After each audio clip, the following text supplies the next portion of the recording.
بسم اللہ الرحمن الرحیم۔ ناظرین السلام علیکم ورحمۃ اللہ وبرکاتہ۔ درس بخاری کا سلسلہ جاری ہے۔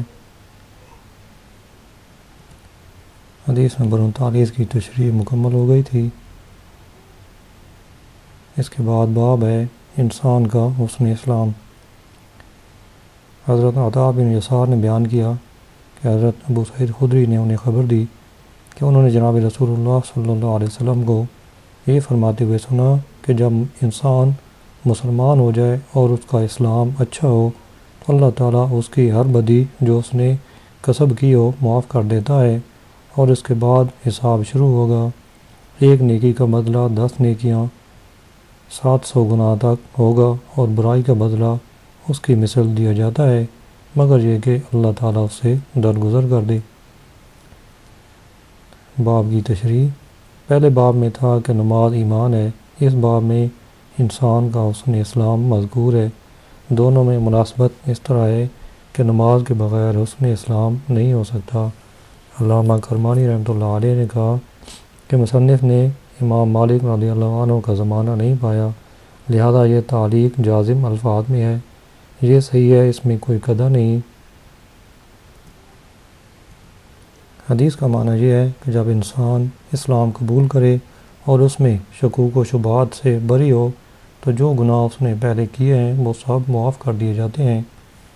چنانچہ سرور کائنات صلی اللہ علیہ وسلم نے فرمایا، اسلام پہلے گناہ مٹا دیتا ہے، پھر اس کے بعد بدلہ ہوتا ہے، یعنی جو بھی عمل وہ کرے گا اگر وہ اچھا ہے تو 10 سے لے کر 7 گناہ اور اس سے بھی زیادہ اسے ثواب ملے گا۔ چنانچہ کتاب الرقاق میں ابن عباس رضی اللہ عنہ سے روایت ہے کہ اللہ تعالیٰ اس کے لیے 10 سے 7 گناہ اس سے بھی کئی گناہ زیادہ نیکیاں لکھ دیتا ہے۔ نیز اللہ تعالیٰ فرماتا ہے کہ اللہ جس کے لیے چاہے اس سے بھی زیادہ نیکیاں بڑھا دیتا ہے، اگر برا ہوگا تو اس کی مثل پر زیادہ نہ ہوگا، ہاں اگر اللہ معاف کر دے تو اتنا بھی بدلہ نہ ہوگا۔ اس حدیث میں اہل سنت والجماعت کے مذہب کی تائید ہے کہ انسان اللہ تعالیٰ کی مشیت کے تحت ہے، اگر چاہے تو درگزر کر دے، اگر چاہے تو مواخذہ کرے۔ اور معتزلہ کا رد ہے جو کہتے ہیں کہ گناہ کبیرہ کے مرتکب اگر توبہ کے بغیر مر جائیں تو وہ ہمیشہ دوزخ میں رہیں گے۔ علامہ ابن حجر عسقلانی نے فتح الباری میں ذکر کیا کہ حدیث کے پہلے حصہ میں ان لوگوں کا رد ہے جو کہتے ہیں کہ ایمان زیادتی اور نقصان کو قبول نہیں کرتا، کہ حسن کے درجات متفاوت ہوتے ہیں، لہذا ایمان زیادہ اور ناقص ہوگا۔ علامہ عینی رحمۃ اللہ علیہ ان کا تعاقب کرتے ہوئے کہتے ہیں کہ حسن ایمان کی صفت ہے، اگر صفت زیادتی اور نقصان کو قبول کرے تو اس کو یہ لازم نہیں کہ ذات بھی اسے قبول کر لیتی ہے، کیونکہ من حیث ذات اسے قبول نہیں کرتی۔ حدیث نمبر 40۔ حضرت ابو ہریرہ رضی اللہ عنہ سے روایت ہے کہ رسول اللہ صلی اللہ علیہ وسلم نے فرمایا، جب تم میں سے کوئی اپنا اسلام اچھا کرے تو ہر نیکی جو وہ کسب کرے گا اس کے لیے 10 مثلوں سے لے کر 700 گناہ تک لکھی جائے گی، اور جس بدی کا وہ کسب کرے گا وہ اس کے لیے اس کی مثل لکھی جائے گی۔ حدیث کی تشریح۔ حسن اسلام یہ ہے کہ اعتقاد و اخلاص سے مسلمان ہو اور ظاہر و باطن میں اسلام میں داخل ہو۔ یہ خطاب اگرچہ اس وقت کے حاضرین کو ہے، لیکن اس کا حکم عام قیامت تک آنے والے مردوں اور عورتوں کو شامل ہے۔ اس خطاب میں غلام بھی داخل ہیں۔ حدیث نمبر 41۔ ام المومنین حضرت عائشہ رضی اللہ عنہ سے روایت ہے، نبی کریم صلی اللہ علیہ وسلم ان کے پاس تشریف لے گئے، جبکہ ان کے پاس کوئی عورت بیٹھی ہوئی تھی۔ آپ نے فرمایا، یہ کون ہے؟ ام المومنین نے کہا، یہ فلاں عورت ہے، اور ان کی کثرت نماز کا حال بیان کرنا شروع کیا۔ آپ نے فرمایا، ٹھہرو، تم اپنے پر وہ لازم کرو جس کی تمہیں طاقت ہے، بخدا اللہ تعالیٰ نہیں تھکتا حتیٰ کہ تم ہی تھک جاؤ، اور اللہ کو محبوب عمل وہ ہے جس کا کرنے والا اس پر دوام کرے۔ حدیث کی تشریح۔ لفظ دین کئی معنی میں مشترک ہے، عبادت، جزات، اطاعت، حساب، سلطان، ملت، تقوی، غلبہ، حال، عبودیت، طریقہ اور اسلام پر دین کا اطلاق ہوتا ہے۔ اور جہاں دین سے مراد اطاعت ہے، اس کے لیے دین کی اصل وضع ہے۔ باب کا معنی یہ ہے کہ اطاعت پر دوام اللہ کو محبوب ہے۔ اس باب کی پہلے باب سے مناسبت اس طرح ہے کہ پہلے باب میں انسان کا حسن اسلام مذکور ہے، اور حسن اسلام جب بھی ہوگا کہ مامورات کو بجا لائے اور نواہی سے رکا رہے، یعنی جن چیزوں سے منع کیا گیا ہے ان سے رکا رہے، اور اللہ کی مخلوق پر شفقت کرے۔ اس باب میں مداومت اور ہمیشگی مطلوب ہے۔ جب انسان اس پر ہمیشگی کرے گا تو اللہ کی محبت زیادہ ہوگی، کیونکہ اللہ تعالیٰ نیک عمل پر مواظبت کرنے والے سے محبت کرتا ہے۔ حدیث کا معنی یہ ہے کہ ام المومنین رضی اللہ عنہ نے دربار رسالت میں عرض کیا کہ لوگوں میں اس عورت کی عبادت کی کثرت مشہور ہے، اور وہ عورت حولہ بنت طویت تھی۔ ام المومنین نے اس عورت کے سامنے اس کی تعریف اس لیے کی کہ مدح سے اس کے فتنہ میں پڑنے کا خوف نہیں تھا، لیکن حسن بن سفیان کی مسند میں ہے کہ اس عورت کے چلے جانے کے بعد ام المومنین نے اس کی مدح فرمائی تھی۔ جناب رسول اللہ صلی اللہ علیہ وسلم نے زجر فرمائی کہ اعمال اس حد تک کرو کہ ہمیشہ کر سکو اور تنگ نہ ہو، کیونکہ بسا اوقات انسان کثرت عمل کرنے سے تنگ پڑ جاتا ہے اور پھر بالکل چھوڑ جاتا ہے۔ اس لیے فرمایا کہ عمل ہمیشہ کرو اگرچہ قلیل عمل ہو۔ ملال کا معنی کسی چیز کو گراں بار سمجھتے ہوئے ترک کر دینا، اور اس میں حرص و محبت کے بعد اس سے کراہت کرنا۔ ملال کا اطلاق اللہ تعالیٰ پر محال ہے، اور جہاں بطور مشاکلت اطلاق ہوا ہے، علماء محققین نے کہا کہ اللہ تعالیٰ پر ملال کا اطلاق مجازن ہے، کیونکہ جو کوئی ملال میں آ کر عمل ترک کر دے تو اللہ تعالیٰ اس کا ثواب بھی قطع کر دیتا ہے۔ اس کی تعبیر معلول سے فرمائی ہے۔ رسول اللہ صلی اللہ علیہ وسلم کو محبوب عمل وہ ہے جسے ہمیشہ کرے اگرچہ قلیل ہو، کیونکہ قلیل عمل پر ہمیشگی سے اطاعت میں استمرار رہتا ہے، اور اگر کثیر شاق کرے تو کچھ دیر بعد انسان تنگ پڑ جاتا ہے، اور قلیل عمل جو ہمیشہ ہو وہ کثیر منقطع پر بڑھ جاتا ہے اور کئی گنا زیادہ ہو جاتا ہے۔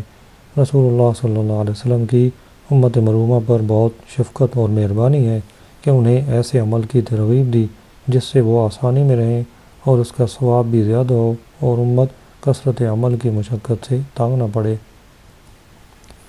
اگلا باب ہے ایمان کا زیادہ اور ناقص ہونا۔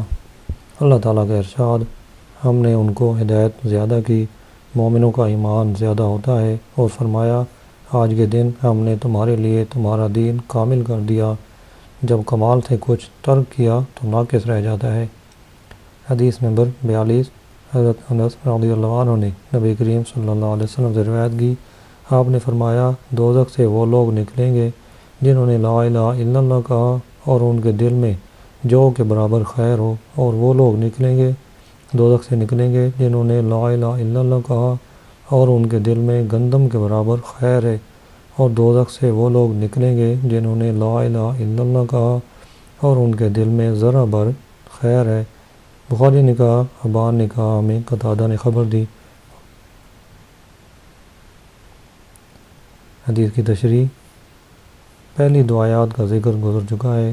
تیسری آیت کریمہ کا مدلول یہ ہے کہ کمال ایمان تمام شریعت سے ہے، لہذا اس کے کمال کا تصور اس کے نقصان کے تصور کو چاہتا ہے۔ اس سے مراد توحید ہرگز نہیں، کیونکہ وہ نزول آیت سے پہلے موجود ہے، لہذا اس سے اعمال مراد ہیں۔ جو شخص ان کی محافظت کرے اس کا ایمان اس شخص کے ایمان سے زیادہ کامل ہے جس نے ان میں تقصیر کی، مگر یہ آیت کریمہ ایمان کی زیادتی اور نقصان پر دلالت نہیں کرتی، کیونکہ اس سے مراد یہ ہے میں نے تمہارے لیے تمہارے دین کے احکام مکمل کر دیے ہیں، کیونکہ یہ آیت کریمہ اس روز نازل ہوئی جس روز فرائض اور سنن کامل ہوئے اور دین مستقر ہو گیا، اور کوئی یہ بھی نہیں کہہ سکتا کہ اس آیت کے نزول تک ایمان ناقص تھا، حتیٰ کہ اس روز اسے مکمل کیا۔ اس آیت سے مراد صرف اس روز احکام کا کمال ہے، یعنی مکمل ہونا ہے، کیونکہ احکام آہستہ آہستہ نازل ہوتے تھے۔ جب احکام کامل ہو گئے تو اللہ تعالیٰ نے اپنے نبی کریم صلی اللہ علیہ وسلم کو اپنے پاس بلا لیا۔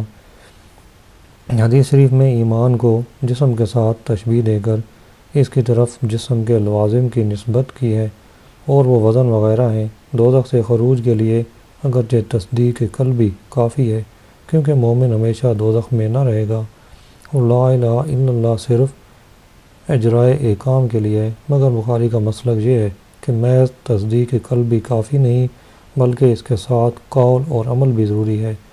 لا الہ الا اللہ کے ساتھ محمد رسول اللہ بھی ضروری ہے۔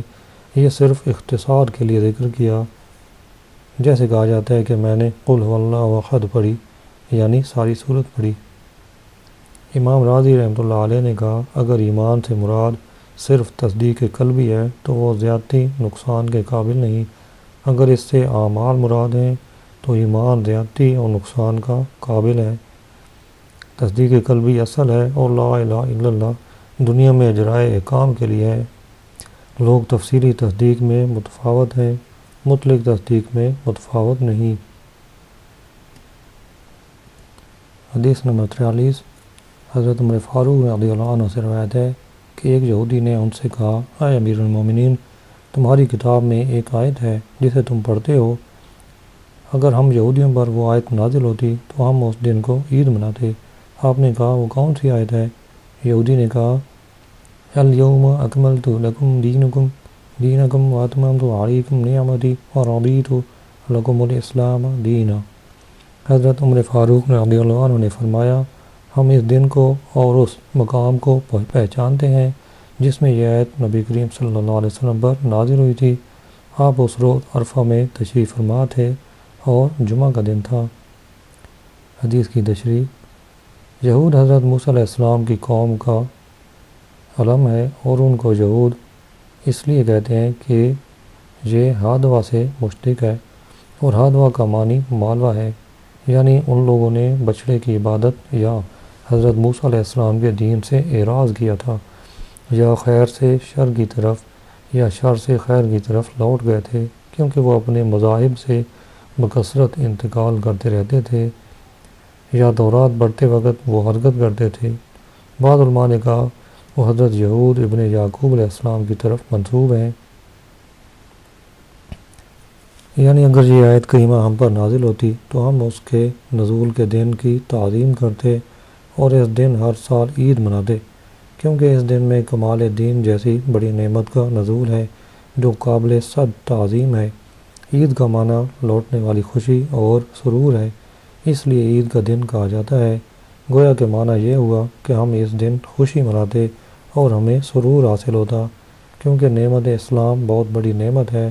حضرت عمر فاروق رضی اللہ عنہ نے کہا اے یہودی، جو تو نے کہا درست ہے، واقعی اللہ کی نعمت کے نزول کے روز خوشی منانی چاہیے، مگر اللہ تعالیٰ نے یہ آیت کریمہ جمعہ کے روز عرفہ میں نازل فرمائی اور یہ ہماری عید کا دن ہے، جبکہ ہم جانتے ہیں کہ یہ دن عید اور خوشی منانے کا مستحق ہے، اور ہم نے اس دن اور مقام کی اہمیت کو ترک نہیں کیا۔ الحاصل یہودی کا کلام اور حضرت عمر فاروق کے جواب سے واضح ہوتا ہے کہ جس دن اللہ تعالیٰ کی نعمت کا نزول اور ظہور ہو اس دن کو عید منانا مستحسن ہے۔ اس لیے حضرت عمر فاروق رضی اللہ عنہ نے یہودی کے کلام کی تائید کی۔ اس دنیا میں اہل اسلام کے لیے سب سے بڑی نعمت سرور کائنات صلی اللہ علیہ وسلم کا دنیا میں تشریف لانا ہے، اور قرآن کریم میں اللہ تعالیٰ نے آپ صلی اللہ علیہ وسلم کو نعمت فرمایا، چنانچہ ارشاد خداوندی ہے کہ الذین بدلوا نعمت اللہ واحلوا قومهم دار البوار۔ اس آیت کریمہ کی تفسیر میں بخاری کی حدیث باب قتل ابی جہل میں حضرت ابن عباس رضی اللہ عنہ سے منقول ہے کہ جن لوگوں نے اللہ کی نعمت کو تبدیل کیا وہ کفار قریش تھے، اور عمر بن دینار نے کہا کہ وہ قریش ہیں، اور محمد رسول اللہ صلی اللہ علیہ وسلم اللہ کی نعمت ہیں، لہذا جس دن آپ صلی اللہ علیہ وسلم پیدا ہوئے وہ دن اللہ کی نعمت کے نزول کا دن ہے، اور اس دن میں عید منانا بقول سیدنا عمر فاروق رضی اللہ عنہ مستحسن ہے۔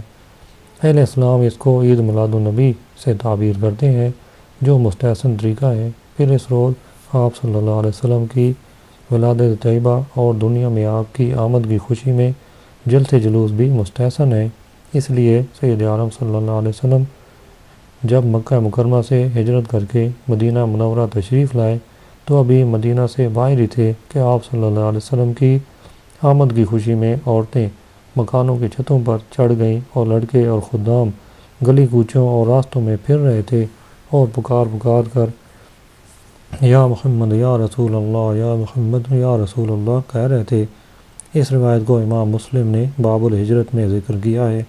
معلوم ہوا کہ سرور کائنات صلی اللہ علیہ وسلم کی ولادت طیبہ کے دن کو عید میلاد منانا اور اس روز خوشی کرنا، جلوس نکالنا اور آپ کی سیرت طیبہ بیان کرنا شریعت میں مستحسن عمل ہے۔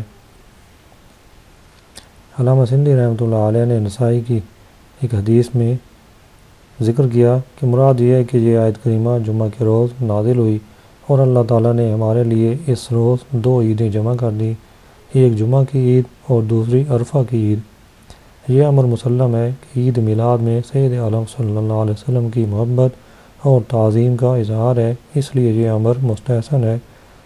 اور سرور کائنات صلی اللہ علیہ وسلم نے فرمایا کہ جس نے اسلام میں کوئی اچھا طریقہ جاری کیا اس کو اس کے اجراء کا اجر اور اس پر عمل کرنے والوں کا اجر ملے گا، اور اس پر عمل کرنے والوں کے ثواب میں کمی نہیں کی جائے گی۔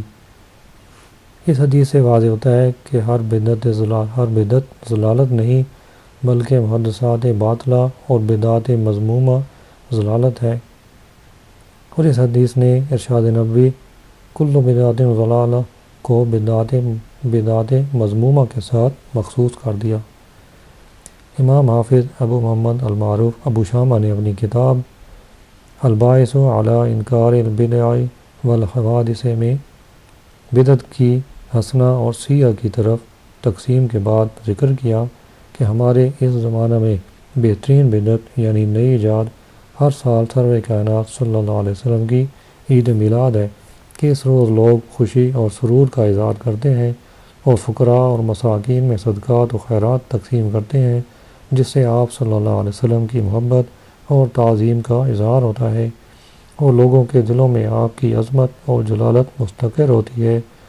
اور ہر بدعت کو ایجاب کلی کے طور پر ضلالت کہنا بہت بڑی جرأت ہے، حالانکہ تراویح کی نماز باجماعت کو امیر المومنین حضرت عمر فاروق رضی اللہ عنہ نے نعمت البدع سے تعبیر کیا، جبکہ سید عالم صلی اللہ علیہ وسلم سے نماز تراویح باجماعت ثابت نہیں۔